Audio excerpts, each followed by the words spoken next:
front row seat for you. Okay, I'm going to get started because I never like to punish people that show up on time. So thank you all for coming to our first Ask Me Anything meeting. I know the reason we wanted to do this was people don't often have a chance to come to council meetings to ask us questions, and there's different parts of the open public comment in a council meeting. Some are limited to 3 minutes a person, and then sometimes we get caught up on one particular issue, so other people feel like they can't come up and ask a question. And so I thought this would be a good way for folks to feel like they can ask me anything they want to.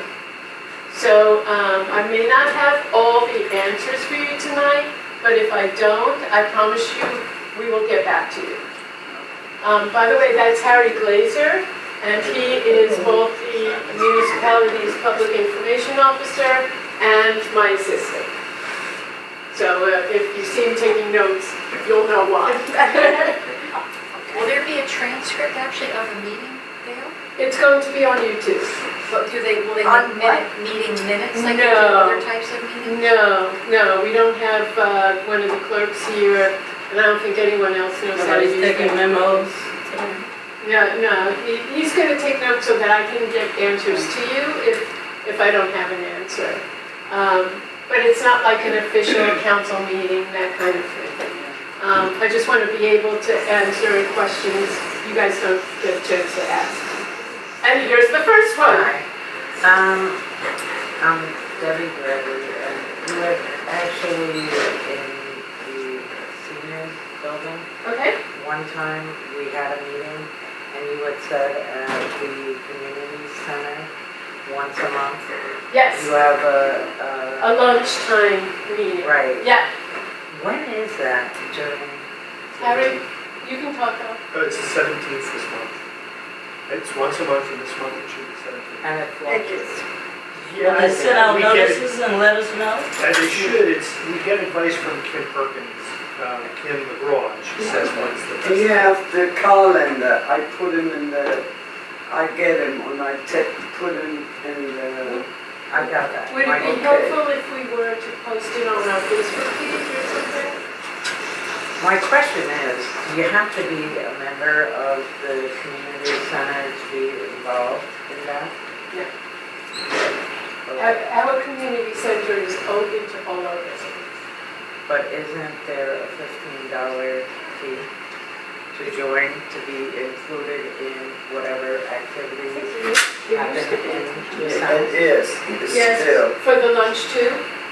Every, I think to join, and for a while they were taking pictures of people. $15 That was a $10 year when I I called. pay. I needed rights to a But doctor. that's to go to all the regular yes. Take meetings, advantage right? of whatever they have. Yes. Okay, but if it's just a lunch, Harry, that's something we should clear up with Kim.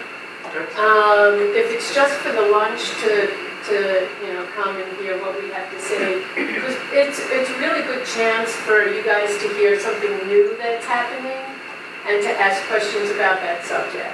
I agree, but I thought I had to join in order to participate. Yeah, I don't think so. But we'll clarify that. And do you guys have access to my emails or my Facebook page or anything like that? Or telephone? I messaged That I don't have. I have everything. I've messaged you privately. Oh, you have. Okay, great. So you know how to reach me. Oh, And I can get you an answer. absolutely. Okay, great. What time does that happen? What time do you get? What time are those luncheons? They fluctuate. They tend to be 11:30 or 12. And the reason I keep asking Harry is, he's my assistant, but I go where he tells me to and when. So that's why I ask that and let him know. Okay. Yes? Okay, I wrote some notes. I apologize. I feel like I should know the answers to a lot of these questions. I have a bunch of questions. I'm retired, and so now I'm watching what's happening in Highland Park, which is why I don't know a lot of this. Okay. I've just noticed that there's a lot of development going on. I mean, Wayside Road, the castle, the old Sunoco property, the houses down, the townhouses on Adelaide. And that, my first question is, if you want to learn more about that development and why it's going up or why it went up, and why the cost of the apartments seem to be as high as it is, and the townhouses were advertised, I think it's like originally 700,000. Oh. Yeah. Yeah. I would like to know more about that and how they arrived in Highland Park and why they aren't so expensive. I'd just like to know more about that whole topic. So where do I go to find out about that? Then my second question. Let me answer one at a time Okay. because I'm not going to remember. Good. Okay, so first of all, the council has usually once a month, but sometimes if there's nothing on the topic, no topics, then we have something called a redevelopment entity meeting. And it's on a Tuesday night. And anybody from the public can come to a redevelopment entity meeting. And we talk about, developments that are developers who are approaching us on different projects. And so that's one way for you to find out. The other thing is anytime a development gets close to being finalized, it has to go before the planning board. That is also an open public meeting. And it's at the planning board, you get to ask any questions that you want. The planning board's responsible for things like traffic flow, does the development meet the requirements of the community? I think that, anything particular to how many parking spaces it needs to have. But that's like the last step, the planning board? Well, yes, the planning board then approves things and then it comes to us for us to decide whether or not it's approved or not. Us being the council. By the way, Council President Phil George is here. Good evening, everyone. I'm just a citizen, I may have a few questions. By the way, he is the council chair of the council's Public Works Committee. So if you guys have any questions on that, I may throw them your way, Phil. I'm just here as a citizen, I may have questions of my own. My next question is all of this new development profiting Highland Park in any way? Are we getting financial compensation for like kids in the school system and all of the things that they're using, all of our services that they're using here at Highland Park? Right. And then I say, and I belong to a book club in the library, and I feel very sad that this lovely person who gave us 21 years has lost her job. And I feel, and she used to find the books for our book club. She was really a sweetheart. Yeah. And I just feel, and I kind of say, well, if we have all this building and we have all of this wonderful development going on, question one, why do we have to lose a lovely person at the library? And then my other question is, I remember at the last Borough Council I attended, you said that affordable housing has to be a certain percentage of any kind of new development. Correct. Then I say, well, where is this affordable housing that goes with the $700,000 townhouses? I mean, Yeah. where is all the and the ones I looked up, Castle on the website, Right. and they're like starting at $2,000 a month. Right. And I'm saying, I think we need affordable housing here in Highland Park, Right. not $2,000 apartments. So let me those are all my answer. questions. Okay. Okay. Let me try to remember them all. So let's start with the last one, which is the affordable housing situation. So in Highland Park, we have a requirement when anybody's building a new development, if it's going to be for sale units, there must be 15% of them that are lower affordable, and there must be 20% of any rental units. Okay? So even in that development, I'm sorry? No, I'm sorry. Go ahead. So even in that development that you were talking about, that on the corner of Adelaide and Raritan, even there are some affordable units in there. We are required in recent settlement with the Affordable Housing Fair Share housing organization for the state of New Jersey, we are required to have a certain number of very affordable family units and affordable units throughout the town. So these units are spread throughout the town. And as I said, any time that there's a new development going up, we do require a certain number of affordable units. Now, in the castle, Mhm. there are affordable units, Yes. so they're less than $2,000 a month?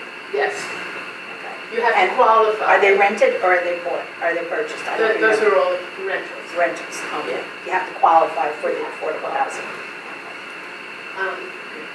Did you have another question there that I missed? I don't remember. The librarian. Oh, the librarian, yes. Ah. Oh, yeah. I mean, it Okay. seems like we should be compensated greatly for we all do- of this we do- development. Yeah. So one of the things I say all the time is because we have no ratables in Highland Borough, downtown development, which is what our goal is our economic future of this town. Okay. There are independent owners of different properties that just happen to, at about the same time, have retired, want to sell, want to do new things on their property. Unfortunately for my goal, that those pockets have been in all these different parts of town. And so what's been happening is we've been addressing those issues as they go along. Every development that we approve has to have a net positive outcome on our municipal budgets. So we do get additional money in our taxes. The library itself, we are required by law to give them what comes to about $400,000 a year. We give them over $1 million a year. How they choose to spend their money, whether they decide to put it in personnel or buying books or computers or whatever, that is totally up to them. We have no say in it. So if they chose to spend the money in a way that wouldn't allow them to also keep this employee, that's their choice. Parking lot is not, We took care of the Okay, parking lot. I'm glad to hear that Yeah. the parking lot's beautiful. I'm glad to hear that the marketplace Yes, me is too. gonna have a better parking lot. too. Yes. Yeah. Yes, it's sort of like what towns do. So thank you for those two parking lots. Yeah, it took all of us to make it happen, including you guys. Okay. Yes, you spoke before, let her go. Okay. Hi, my name is Valeria Tatum. I reside in the senior building Oh, across the okay, street. okay. I knew you looked familiar. I look familiar to everybody. Okay. Now, I live on the, way on the end, on the third floor. Okay. Way on the end. Okay. I noticed that there's a school right there. Mm-hmm, There's also a stop sign, mm-hmm, right? mm-hmm. And I notice when I sit on my balcony, the drivers zoom out of there so quickly, and we have senior buildings across the street, Yeah. people with disabilities in our building. You know what I mean? Yeah. God forbid, what I was thinking of, maybe a stoplight or something, I was told it was too expensive to even get. Now, we have one light, we have one stop sign, it's posted inside of the wood area, surrounded by the leaves and the tree. Right, You can't even see it, it's a blind spot. right, yeah. So at that corner, I was thinking maybe if they would just put flashing light or something. So Harry, we have to make note to speak to the chief about this. And put a board, a crosswalk where they say slow down or something. Right, yeah. You know, to alert the So other. there are these Yeah, traffic. because God calming forbid, things. these kids, Yeah, when they get out of school, yeah, somebody's gonna get hit. yeah. No, I've seen people zoom past. Yeah. uh, Oh, you Myself. saw that? I've seen them, yeah. I complained last time. Yeah. You know what, I promised our HPTV folks that I would have people line up with questions. Is this okay for production purposes? Okay, great. Thank you. We're waiting for popcorn. Okay. Well, like Valerie had said, there's also a stop sign on Mansfield and Fifth Avenue. And people coming up from Sixth Ave on Mansfield will not stop at the stop sign at Fifth Ave, will go right through. And there's been several in front of the police department that speeds. Yeah. Yeah, So, we can alert them yeah, somehow. so, And What they I- have lights right. and flashing lights in front of the police department. Mhm. These So- people just, So what I do hear related to that a lot from people is that when people come to a corner with a stop sign, if you're driving, you can't see around the other cars, so they inch into the middle of the intersection. And I think, that's scary, right? And so, And then we have the store back at here, and people be trying to zoom out of, we sit in the Yeah. gazebo to smoke.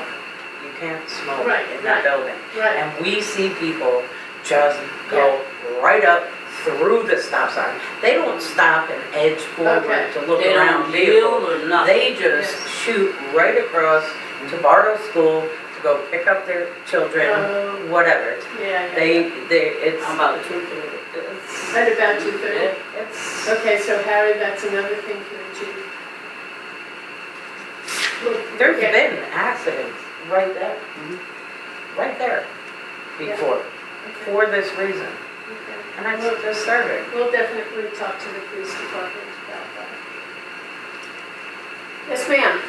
Hi, Julie Spector, and I live over on the north side. I'm not sure whether it's a problem throughout the town, but we are seeing a lot of deer on our property. And they are on Second Avenue, which is a heavily traveled road. We've got deer crossing the street. It's very dangerous. So we're just wondering if there's some sort of a plan Yes. addressing that? There is. So the deer situation is a problem throughout the county and the state. We've contacted the Fish and Wildlife Division of DEP, which is the one that handles deer. And they have recommended to us that we do a drone survey to find out where the deer are. Is the word culling? I think the word is culling. Where they tend to aggregating, okay. like a whole family of 5. Yeah, I have one on my lawn too. And so, but it's where they go to rest that we need to find out. Buckwood, Sometimes they go in back of some of the people's homes. Yeah, When I'm sitting on the balcony, I notice they'll come out early in the morning or late at night right, and trail behind there, and then they'll come out looking right. for food, whatever Right. trees. And basically, the drone study is going to tell us where they are. And then the state is going to come in, we're going to have an open public meeting because there isn't one answer to this problem. There are some people who think, oh, they're so cute, it's like Bambi, let's not do anything. There are the people who want to take them all out. And so, once the study gets done and we get the results back, we have to wait for the leaves to come off the trees, for the drones to better identify where they are. Then we're going to have Fish and Wildlife come in and make a presentation to us and to the community, so you can all hear what their recommendation is for taking care of the deer situation here. So that is the plan. I know it seems like it's taking forever, and it is in my mind, but I had 3 on my front lawn yesterday, so I thought, let me ask you, what's happening? so I'm going to call here on this person and then you. I just want to follow up on this question. Yeah, So, is it Fish and Wildlife who will also assess the health of the deer and not just Yes. where they are? Because they're on all of our lawns, I think, because we've had so much development Right. that we've taken their property Mhm. and they're starving.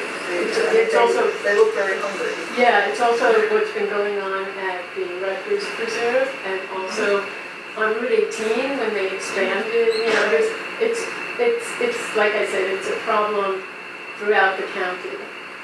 Yes, I'm sure. Yeah.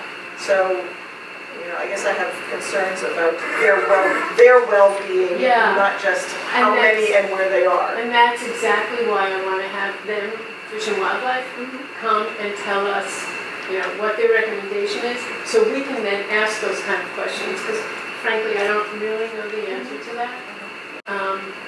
So I'm a girl from Brooklyn, so this is, like, I'm living in the zoo, it's so cool. But, that's just me. You know what, I'm from Somerset, and what they used to do in our neighborhood, is we would report like animals and stuff like that. They would pick them up and put them in cages and take them to like farm, out into the farm areas or workers farm or somewhere. Yeah, like so that. they won't do that. And they wouldn't harm them, Yeah, shoot them. yeah. We have a contract with New Brunswick's animal rescue. And when they're around, animal control. Don't see Yes. raccoons, but not the deer. And I'm gonna let Phil had a question. Oh, we got one stuff Just- come out every minute. Didn't we do a drone survey already, but there was a problem with the company, so we've been working on it for a while? Yes, so we actually, Fish and Wildlife recommended to do a drone survey company to us. They did the survey and then they sold their business and went away. And so we never got the results of that survey, which is also what slowed us down. And then came the spring and summer and they can't see through the leaves and it's just been ongoing. One of my questions is the deer that live in what used to be Buck Woods. They come out behind the Cronin building now.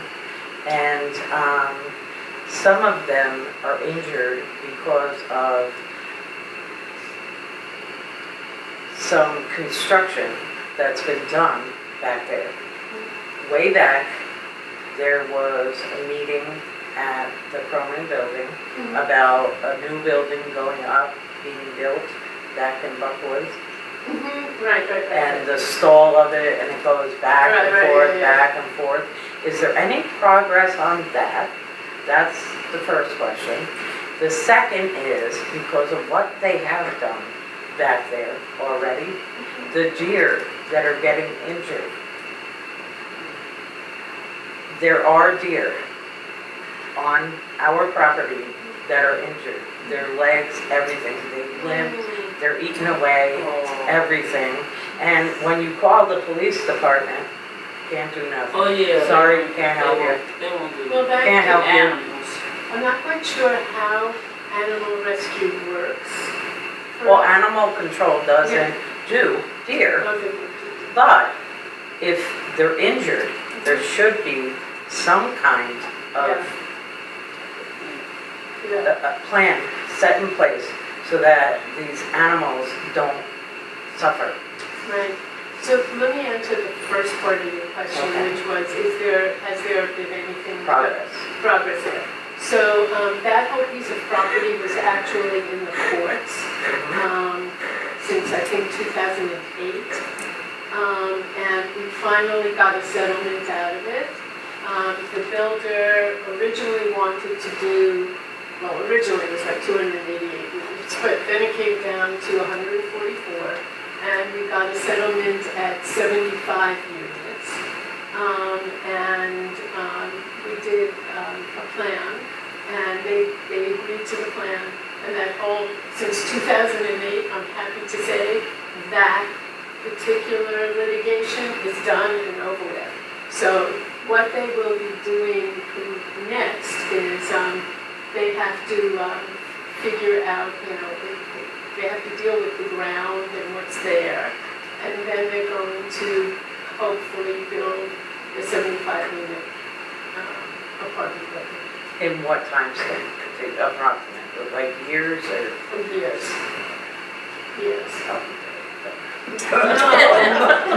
No, I mean, I would be gone by all Has it the. reached the planning board? No, not yet. Not yet, okay. but the second half Oh, of the sorry, question, sorry. Tell me what it was again. about the deer being injured, the officers Yeah, should so be I- able to do something. Yeah, I don't know anything about that, but we can certainly ask the chief what can be done, if anything. I don't Like know. in my head, I'm thinking like a horse with a broken leg. Yeah. You put it out of its A misery. large animal veterinarian. So, I mean, there's gotta be Let the farm- something. Let them that- come get the farm life. That's- Yeah. Phil, did you have,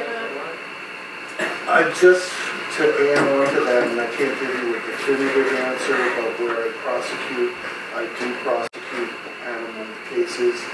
So I deal with fish and games all the time, and they generally will come out for deer. What we need to do when we're trying to get that line going is to have some arrangement with them on who and what we can call. I don't know that I've seen that many injured, but, we see the deer, the car hits happen. We have the over 20 a year that we know of. So we're trying to get that line to Fish and Game, because they will come out. Years ago, there used to be contracts with companies that would deal with deer. Because of the state change in the state law and the budget that came from that, they don't do that anymore. If you notice, they don't pick up carcasses or anything anymore. So we've been trying to figure out what we could do with them. We have actually had meetings with Fish and Games people here to discuss that, but we haven't gotten that lifeline going yet. Did you have a question? I do have a question. I'm Alyssa Kaplan, and I have a question. I want to know how to get more information. I'm not sure where the source of information would be. That's my question. It's a source of information. Not about the conversation of whether or not to have a medical marijuana dispensary in town, but the vetting of the possible dispensary that's under consideration, which is Sunrise Organic Wellness. So I'd like to be able to get information about how Sunrise Organic Wellness was vetted and potentially chosen to be the dispensary in town.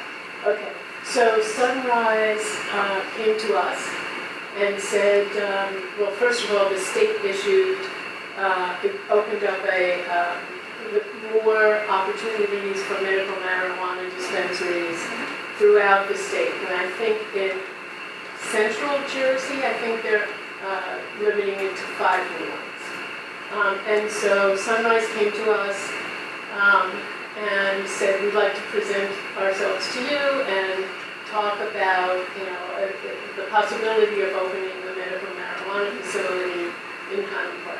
So they came into a council meeting, a work session, and made a presentation to us on who they are, what they did, where they are now, gave us a list of the facilities they currently operate, which are mostly in Pennsylvania. And then we looked into them. I spoke with a couple of mayors that already have medical marijuana facilities to ask how they handle them, how has it been for the community, blah, blah, blah, blah. They also then came to us with a sample of the kind of benefits they give to the communities in which they operate. And so where we are now is they have submitted their proposal for Highland Park and also another one up north, Cliffside Park. Cliffside or Florin Park, I think it's Cliffside Park. okay, to the Board of Health, New Jersey Board of Health.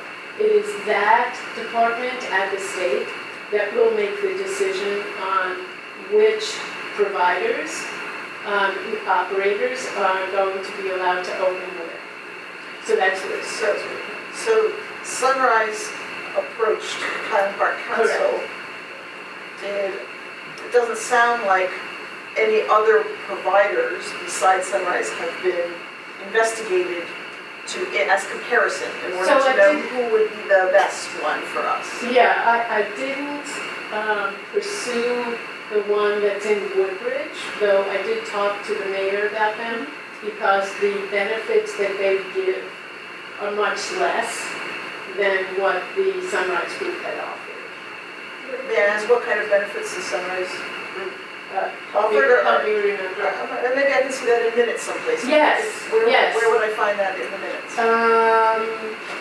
It's either in one of the conference sessions, minutes from the council meeting, or if you like, I have an email they sent us that I can forward to you. Oh, If that you give me, that would be the easier That would thing. be So great. That it would be save easier you- than my It trying to would search save your for it. work. That would be lovely. Yeah, Thank so you. Harry, you got that?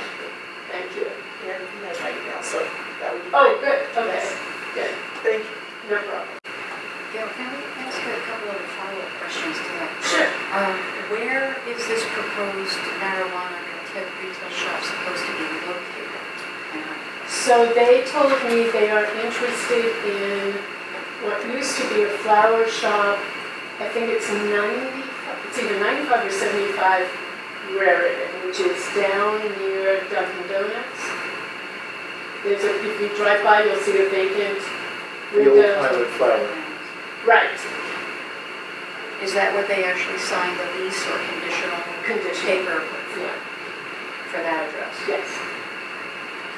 And And it's conditional because they don't know if they're gonna get the license from. also, can you describe a little bit more about the process of how the resolution to endorse this applicant came about? What standing committee? I understand a resolution has to come from a standing committee. Which standing committee initiated the resolution? So in this case, so let me back up 1 second.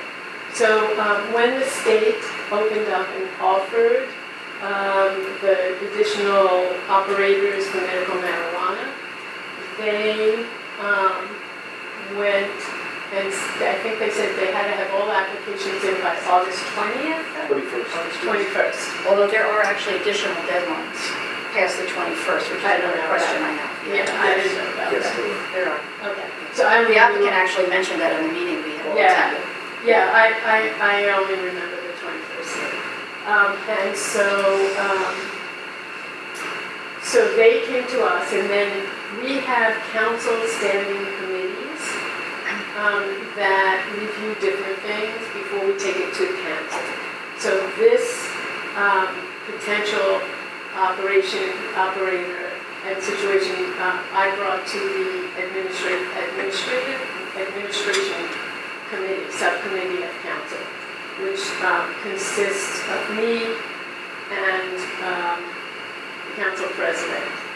I do sometimes have Josh Fine sit in on meetings because he's the council chair of the finance committee, and because admin works on budget and finance and admin are very closely related, he is sometimes involved in those. In fact, I made him a contingent member. But this particular resolution then was initiated by yourself and Phil. Well, not the resolution, the discussion to bring it to council and let council then hear this, and then we would do a resolution. Well, I guess I'm still trying to understand the process. The applicant appeared here on July 30th. Okay. I was one of the people that attended that meeting. Oh, that was a Right. council meeting. No, the one in the Oh, in the conference. that you yeah, were okay, at. okay. But then that was on a Tuesday, but then Friday, within 3 days, the resolution to endorse this applicant was already on the agenda for the next Tuesday's meeting. Right, So there's a have very to be quick by- turnaround. Right.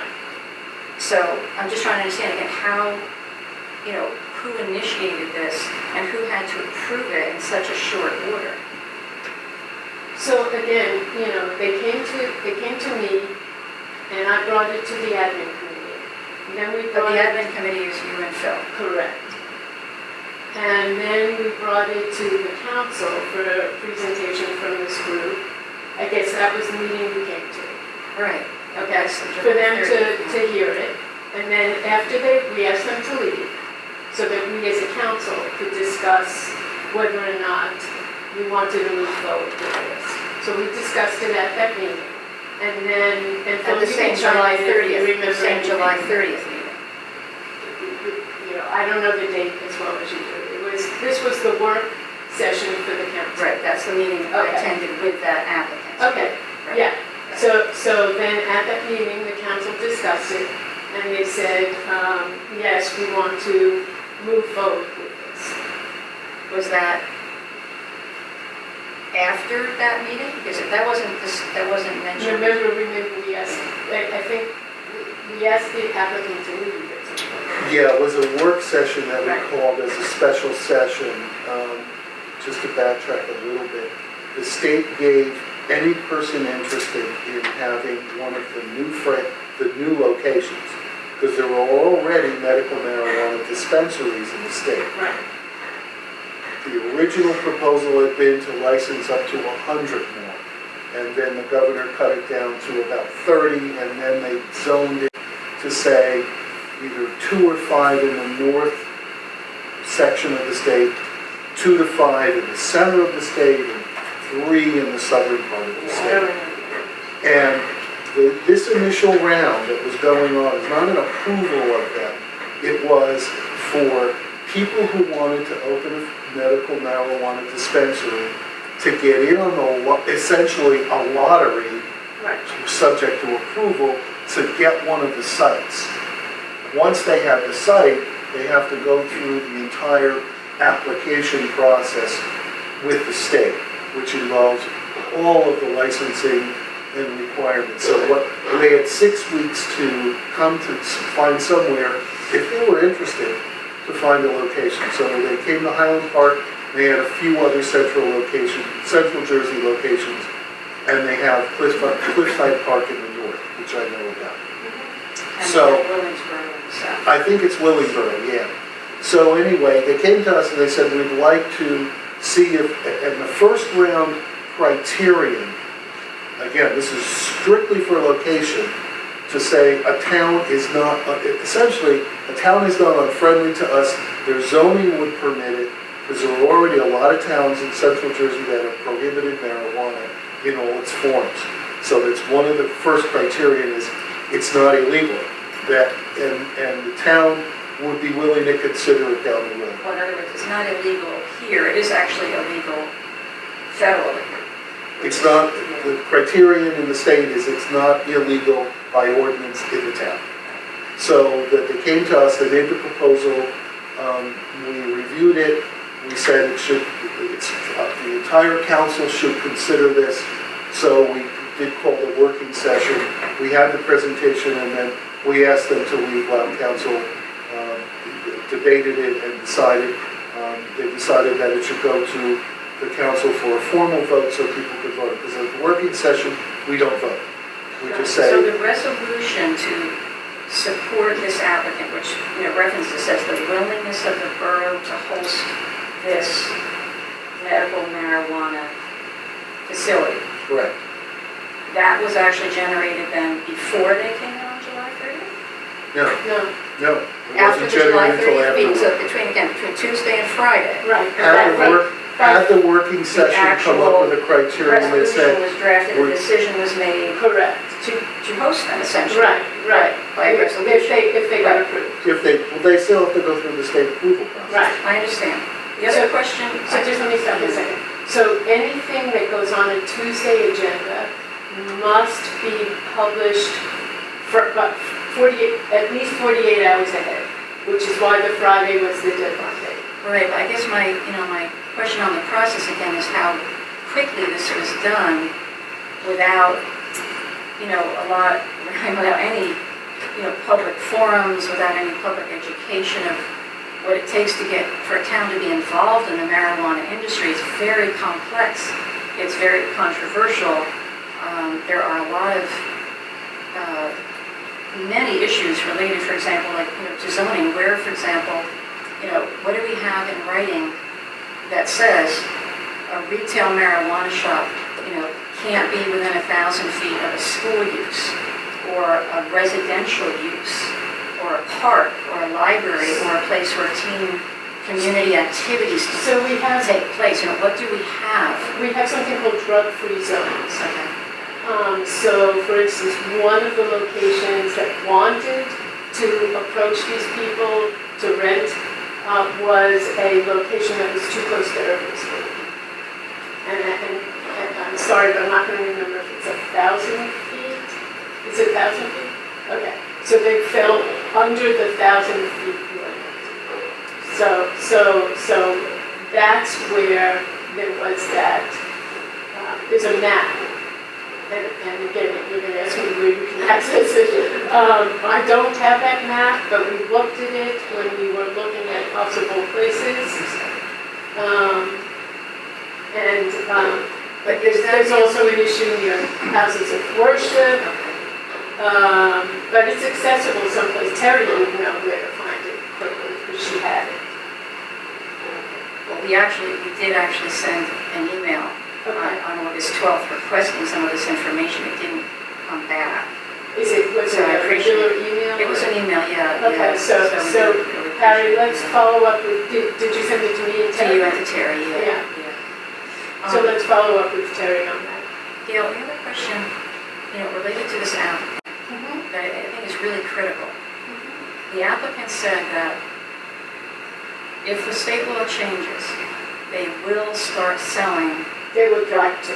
They said they will start No, selling. But they cannot if we don't approve recreation. Well, that's my point. The applicant said they will start selling recreational pot, as they've done in all their other locations, if the state law changes. They were very clear on that. They actually said, if they don't, they will go out of business. They have to remain competitive. So they didn't just say they might, they said they will. That is a great concern. So Given there's a huge difference, between medical and recreational pot. THC is not medicinal. It is a problem. I appreciate you just said, right, that's. yeah, we would have to, Phil, you know the laws better than a piece of attorney in this real life. And prosecute. So this is very serious. I was the one who asked the question at the work session. I asked them point blank. I said, if recreational marijuana is approved by the governor, and the bill had already been withdrawn, so it's a future conversation, what would Sunrise apply to sell recreational marijuana? And they said yes. And I said, in the event that Highland Park votes not to allow recreational marijuana.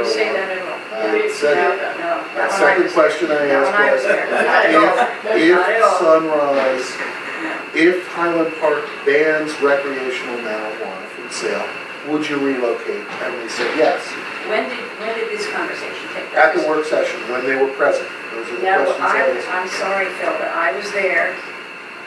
I sat right behind you. I am absolutely positive I asked those questions. And they did say that they would relocate. They did say they would They relocate. said if they do not sell, they said they would plan to sell it. They would add it to their product line. That's correct. They absolutely said they would add it to their product line, as they've done in their other locations.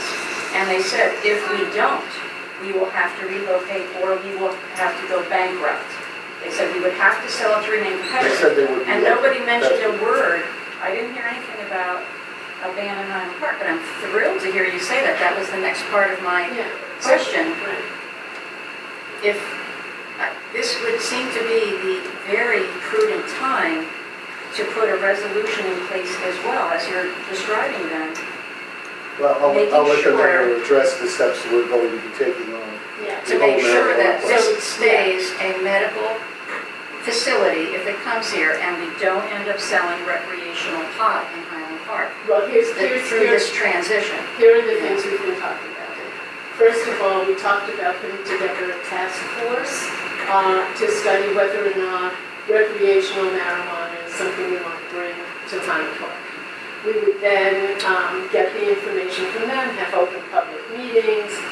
But to me, recreational is a very different subject from medical marijuana.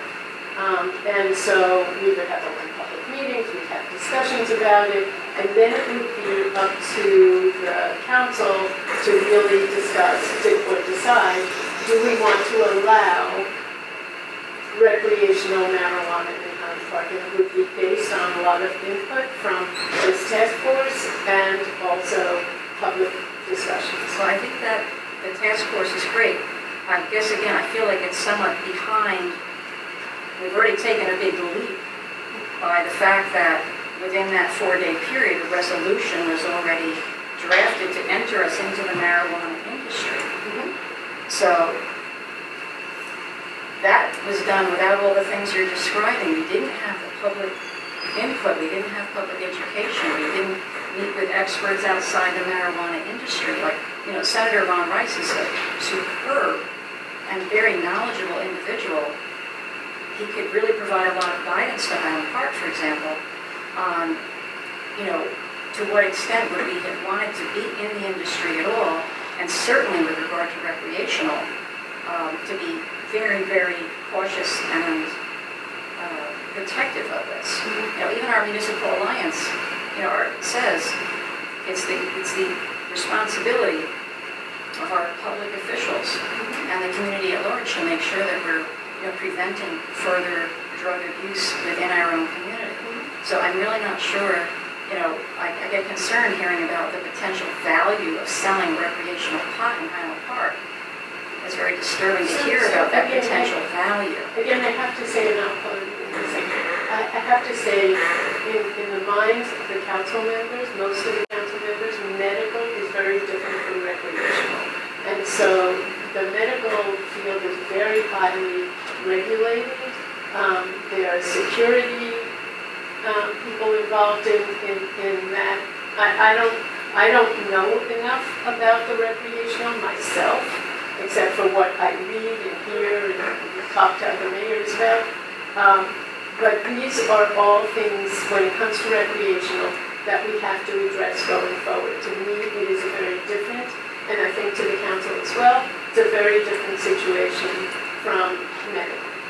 Right. Well, let me ask this. The same way that you and Phil initiated the resolution to enter Highland Park into the marijuana industry, wouldn't the two of you please consider a resolution then to protect us from retail THC sales? Well, let me just say this. We did not initiate the resolution. We initiated the conversation so that we could hear from Sunrise, see what they had to say, and take the temperature of the council. And so we called a special work session and assembled that and brought all their people in. Okay, so let's understand what we did. Based upon the recommendation of council at that time, we decided to put forward a resolution supporting their application to the state to see if they got one of the spots. And that's where we are right now. And those are, we understand that discussion, the vetting process that the state is doing, probably is going to take till at least December, if not earlier. The second step is we have looked at the outline, the mayor and I have discussed the outline of a task force to put together, including citizens on both sides of the fence, to have the ongoing discussions, because the legitimization of recreational has a lot of moving parts. I'm involved in a number of cities and towns where we're doing it. We do have a good handle on what the requirements are, and we're working with the state so that we probably will be rolling that task force out, I would say no later than November, but I can't say for sure because we have to assemble all the people to do it. But to create it, we have to authorize it. We're probably going to have to put a little budget on it. Right. And that process, as the old saying goes, the municipality has to turn square corners. So we have to do why didn't we do all this before we entered the marijuana industry? Two reasons. Number one, we've had occasional discussions about medical marijuana over the years. And number two, the state only gave us a 6-week window, or not us, but they gave the applicants a 6-week window to take up these new spots. And they announced it on July 2nd, and they said that the response had to be in by August 21st. So we had to respond to the market forcing that. But Phil, as you mentioned yourself, the applicant even said there will be other application deadlines. The 21st was that particular applicant's chosen deadline. They wanted to meet the 21st. I We think didn't really have to do it that quickly. we would have lost the opportunity to have the business located on.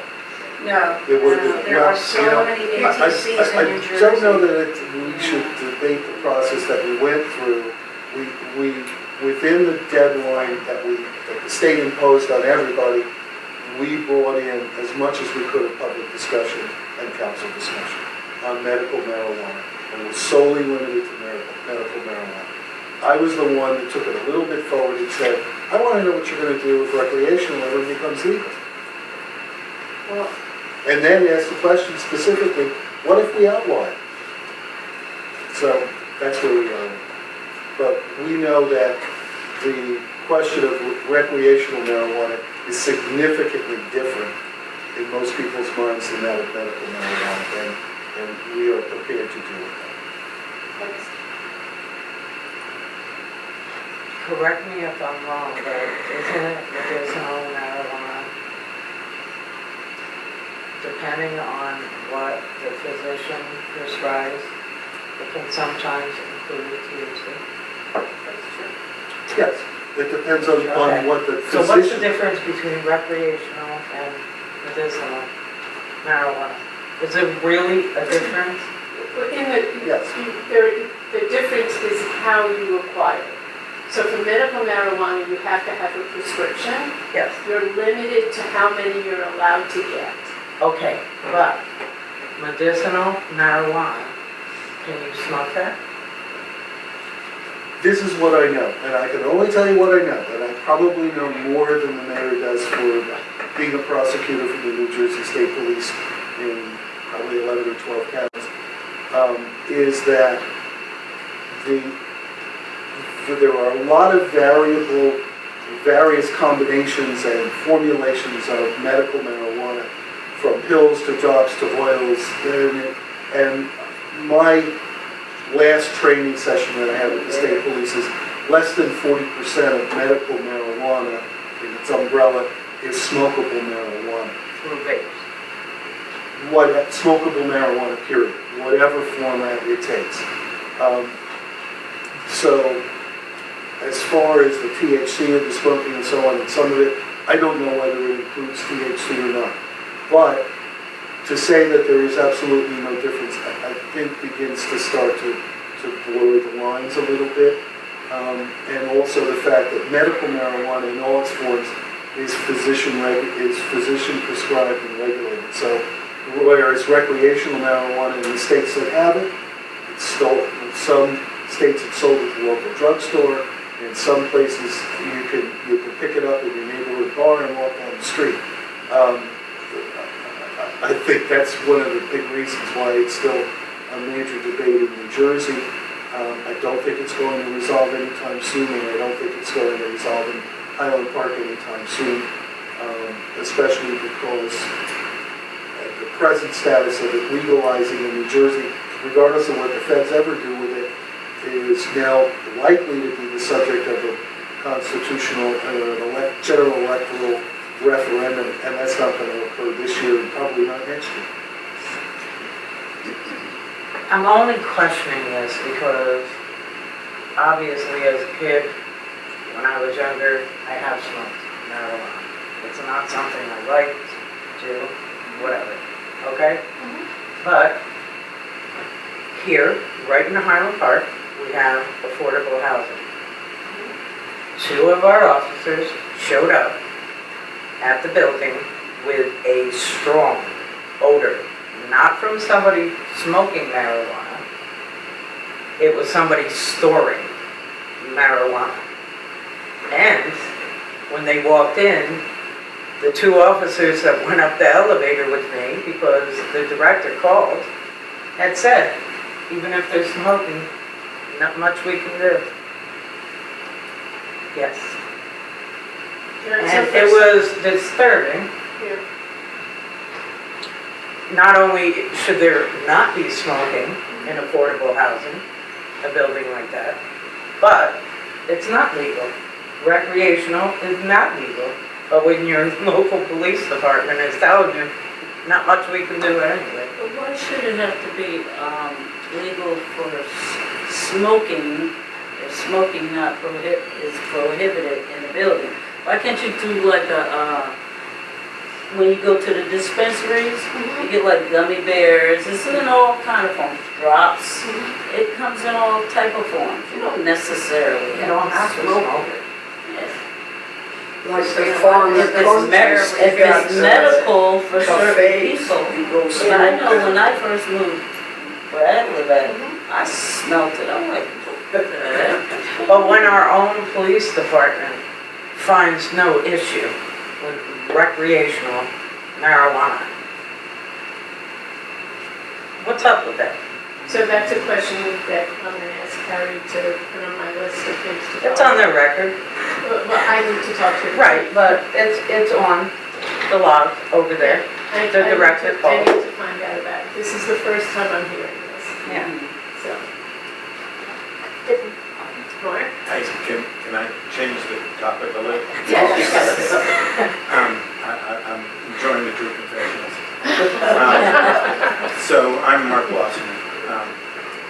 So the first thing I wanted to say was that I wanted to commend you and the council for ending these two long litigations that have been plaguing us for almost 2 decades. Thank you. I think that's a tremendous accomplishment, and maybe it'll save us some taxpayer money. So I had two questions, one little one probably bigger. One is the wonderful filling station that is on the corner of Sunoco. Second, The former Sunoco. which has been there for at least half of the time that I've lived in Highland Park, which is 40 years. So I'm wondering if you could give us an update on that, and why can't you just tear the damn thing down? Okay. Wait. And then the last thing, so I'll get it in before the mailer starts. I don't really keep informed all that much about what's going on in the borough, but I did hear some chatter around the time of the election about changes that have taken place in the police department. And I was wondering if you could just sort of lay out what's been going on. I thought we got a new chief, the old chief retired, or I don't know, maybe Yeah. he didn't. So maybe you could give us a rundown and stuff like Yeah, that.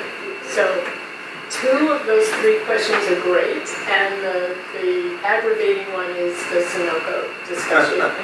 So let me start with the aggravating one and just get it out of the way. And the store behind it? Does the same person own the store No. behind it? Oh, good, okay.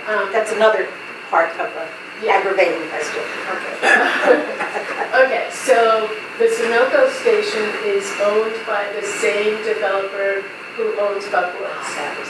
And so I think, for now, I don't think that there is any effort on his part to want to do anything until we resolve all of the litigations that we're in the middle of with him, because there's still some ongoing issues.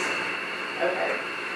But the good thing about that spot is I was just in a meeting last night with neighbors of the 2 houses that are next to the Sunoco that back onto Park Place.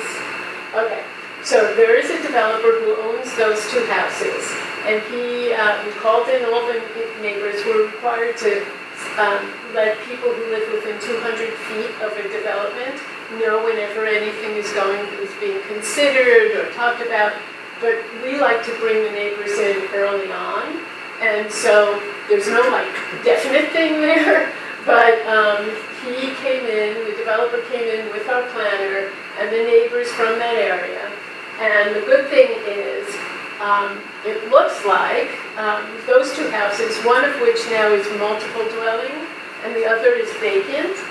But it looks like those 2 houses are going to become a new downtown development, which will be retail downstairs, and I think it's 4 levels, 3 or 4 levels, I can't remember right now, upstairs. So that's the generic part of all of this, and very exciting, and the neighbors loved the ideas that he was bouncing around with, which included his willingness to help develop a little bit of that. There's, for those of you who don't know Park Place, it's like supposed to be a dead end behind all of the stores on Raritan that run from 2nd to 1st. But basically, there's an alleyway that cars have been speeding down and around, and so he's gonna, if he gets the blessing from the planning board to go ahead and do this development, he's going to fix that place up. They may close the alleyway so the speeding down that street will go away. He'd be willing to put like a pocket park for all the kids that live there, and we would have a new downtown development right across the street from the first one that's under construction now, where the international shops used to be. So that is, it would be right across from there, and that gives me hope that we can really do something nice, not big, huge developments on our avenue, because we have lots of individually owned properties, but some really nice Highland Parky new developments Isn't that the Sunoco station, or is that next to the Sunoco station, So the two houses that are Sunoco sort of set station's back still gonna sit there? for now. Yeah. And the little strip center behind it is owned by yet a third person. A third person. Now, when I asked about that at a borough council meeting, and I think you said that you do have an ordinance about houses that are kind of left empty and not attended to, but we don't have anything that addresses commercial. So can we get something like that? Yes, we are talking about that. And Mark, you had another question, I don't think. Please. The police, another really good, we have a totally revamped, energized, young, proactive police department in town right now. The chief retired, and we did some interviews. We're in a municipality where you have to promote from within, and so we interviewed a whole bunch of people who were working for us, and we appointed former Lieutenant Abrams to become the new police chief, and former, was it Lieutenant or Sergeant Crivello? Sergeant Crivello to captain, because the captain had retired a year or so before that position was just vacant. These two guys have been revamping the whole department. The police department seems rejuvenated, anxious to work with the community. We now have quarterly open community police meetings where just like you can ask me anything, you can ask them anything. And it's been a breath of fresh air. I'm really happy that these two guys stepped up. We also hired a mentor for them, a retired police chief from the detectives. She was chief of the Essex County Detectives. Yeah, Essex County Detectives.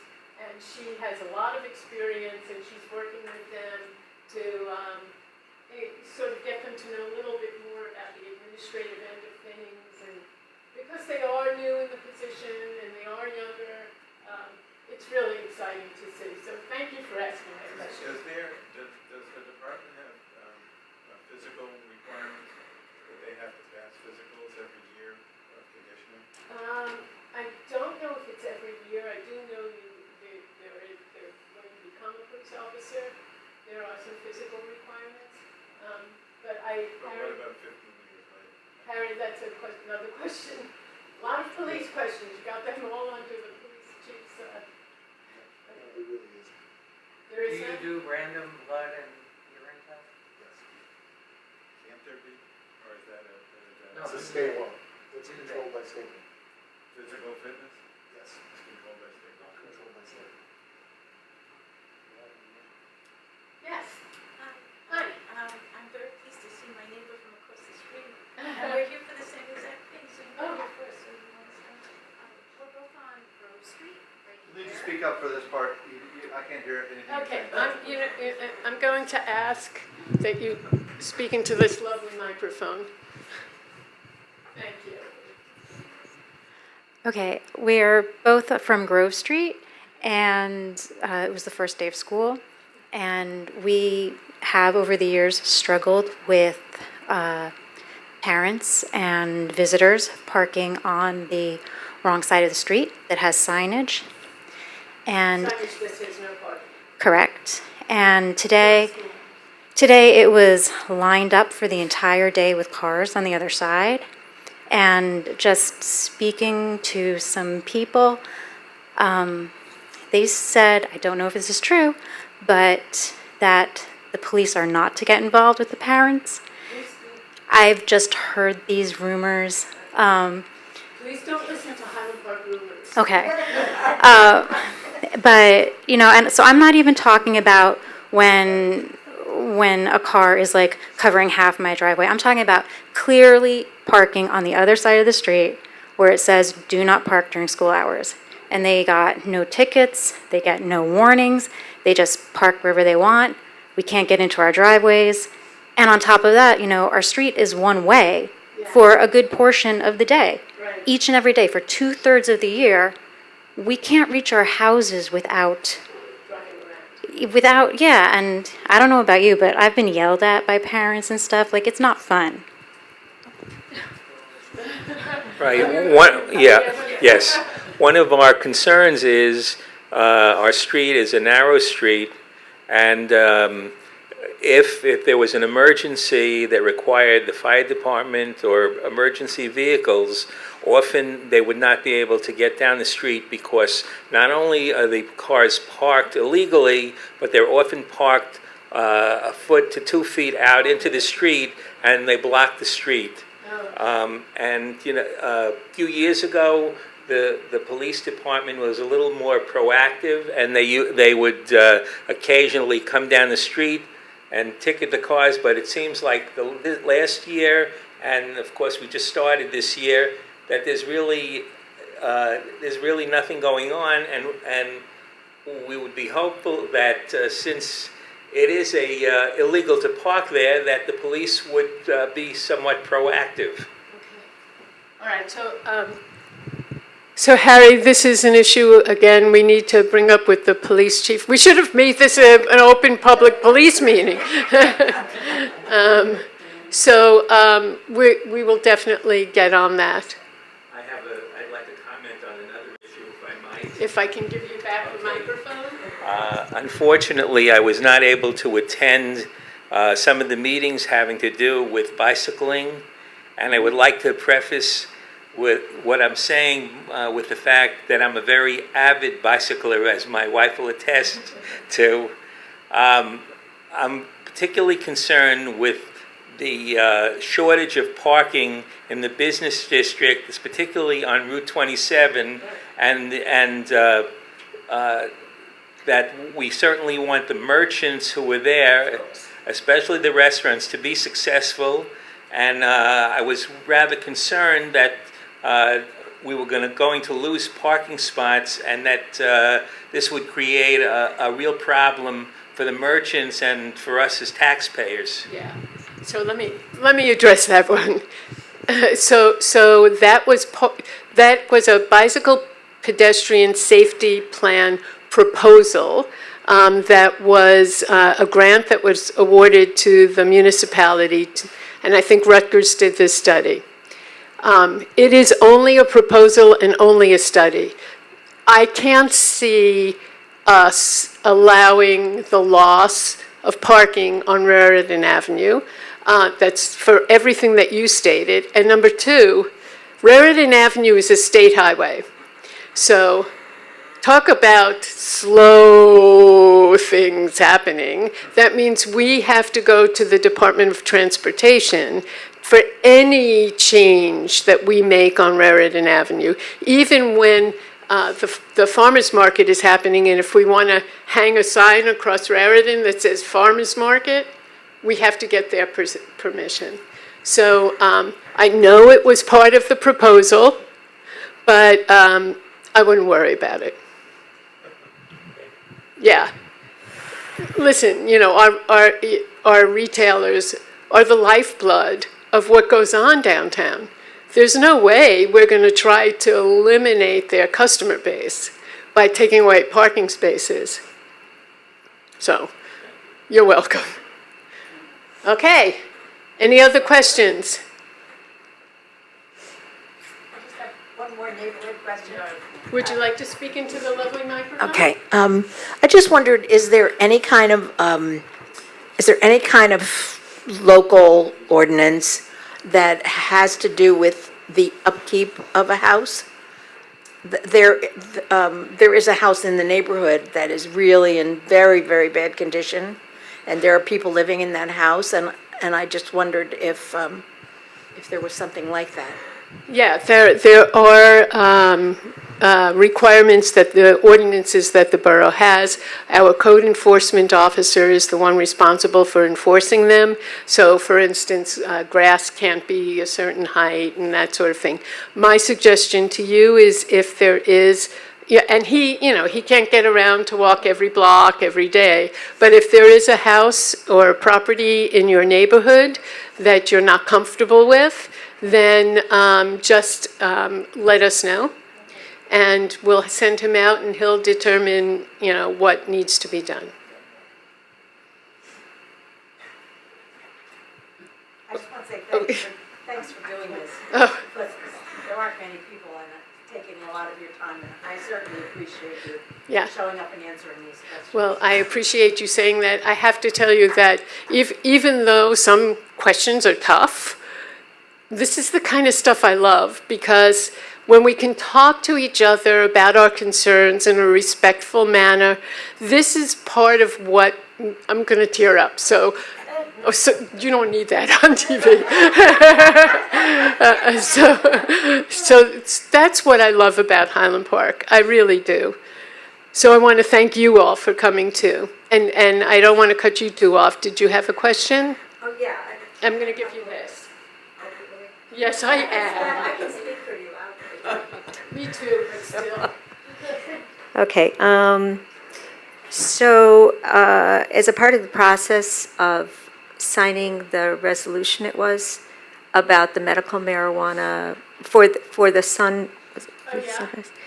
As a part of that process, as far as I understand, I wasn't there that night, but there was a proposed draft host community agreement that they asked the borough to sign. So what was required with the application was a letter from the mayor saying, yes, we would be okay with this organization, considering this organization for a medical marijuana facility in Highland Park. Okay. We're not considering actually hosting it. Yes. So, but this host community agreement, was that designed by Highland Park? It was a letter I wrote. I had to write a letter. Okay, so this is the one, I think I'm looking, can you look at it for a second?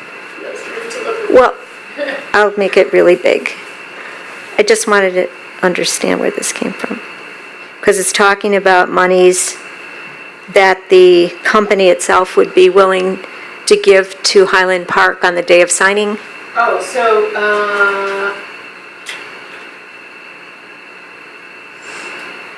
okay, this is their agreement to work with us. Did they have you sign it? What I signed was a letter from me. Okay. Saying that we would be willing to consider them as a retail operation in Highland Park. So did anybody from the council sign that? So I don't remember, I can Can you take a copy of anything that we... check on that? Because I was concerned about monies being, We didn't pay for anything. no, that they paid us money to sign that? No, not to sign it, but if they got, I'm going to try to remember, if they, with the initial application or an approval, they would give us X number, 5,000, and then... Well, that's not with the approval, no. That's Wait, not just a second, contingent on state approval. Yeah, we have... It is, it's in there. It is in there. No, it's not. They've not done.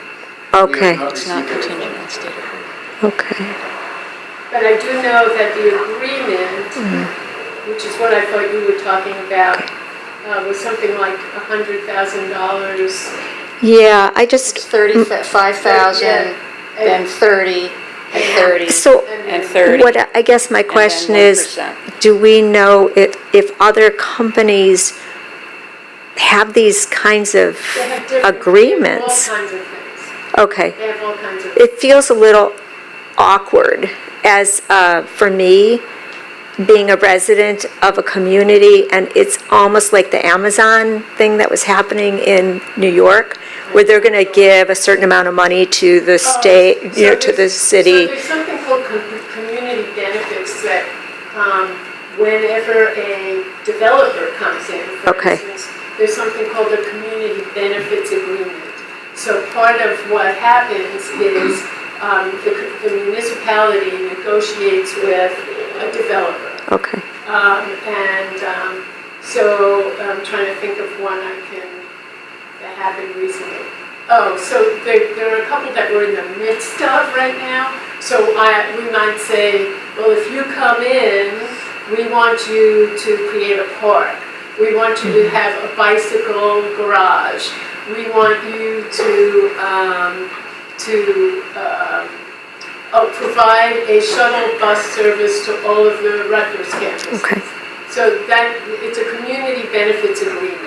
And Okay. that's pretty standard with these kinds of things. Okay. Because one of the things that I would be interested in, no matter what company we would work with, if we do, is that as a community, we would invest a portion of the benefit, right, that maybe it's monetary benefit, towards education of how to actually, That makes perfect sense. education meaning within the realm of marijuana use, Yeah, that and makes the perfect abuses, and the potential, That's a really good. and the benefits, whatever that is. Right. So I do know that they said that they would not put any limit on how we wanted to use the funds Right, that they would give us in terms of that $100,000. right. So I'm assuming that along the way, no matter what the citizens and the council decide, that will be discussed, what to do Sure, that's a with great those idea. funds.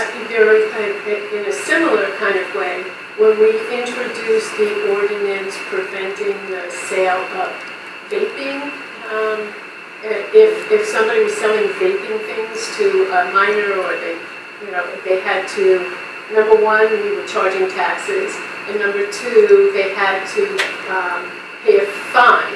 The money from those fines was to go into education. Okay.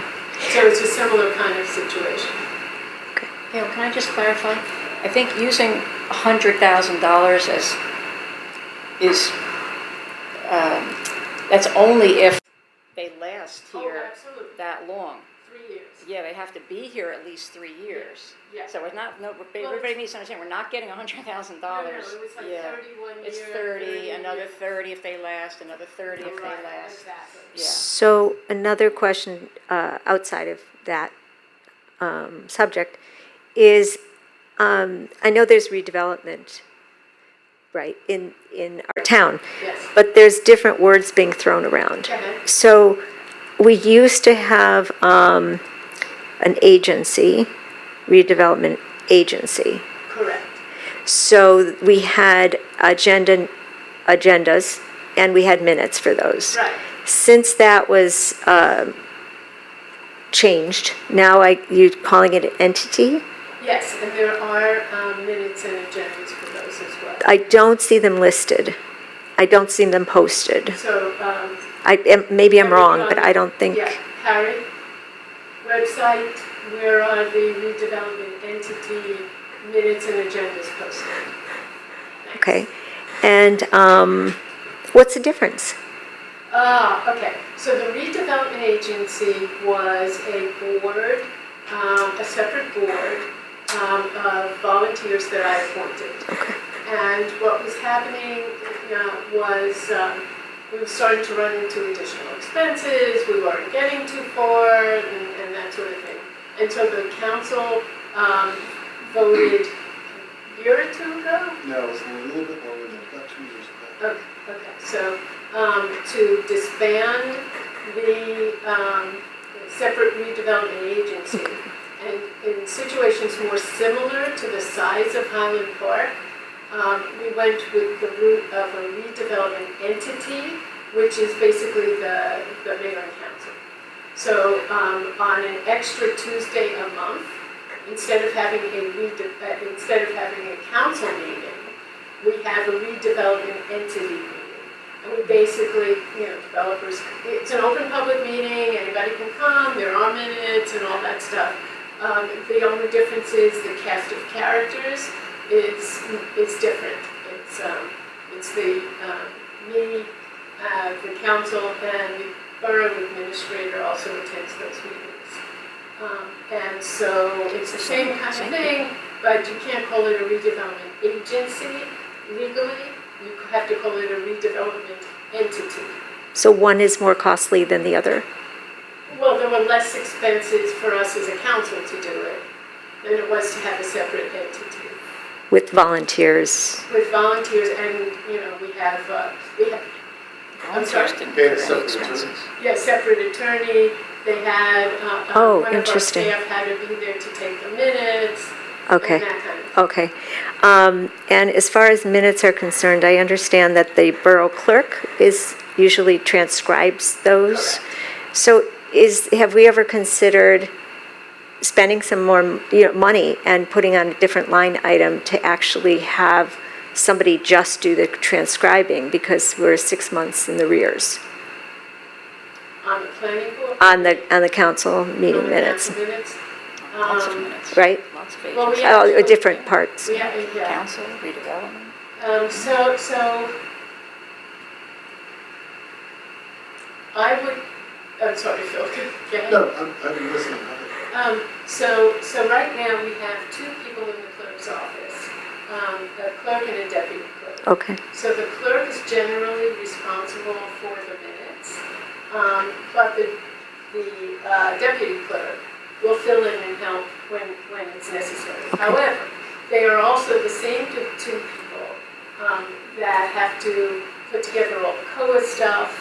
We've been getting a lot of COA requests lately. So the COA stuff, anybody who stops by the desk, they have to stop what they're doing and address any concerns that come in. They also have to do the minutes type up the minutes for all these smaller council committee meetings. So I'm not trying to make excuses for them, but I'm happy to discuss that further with you, offline. Yeah, I think that is kind of critical, though, so I would be glad to talk to you about that. Great. Okay, are we finished now? Thank you. Thank you all. And I just want to let you know, those of you who gave us comments and suggestions that I couldn't answer, we will get all the answers, and Harry will figure out the best way to get back to folks, okay? Thank you again.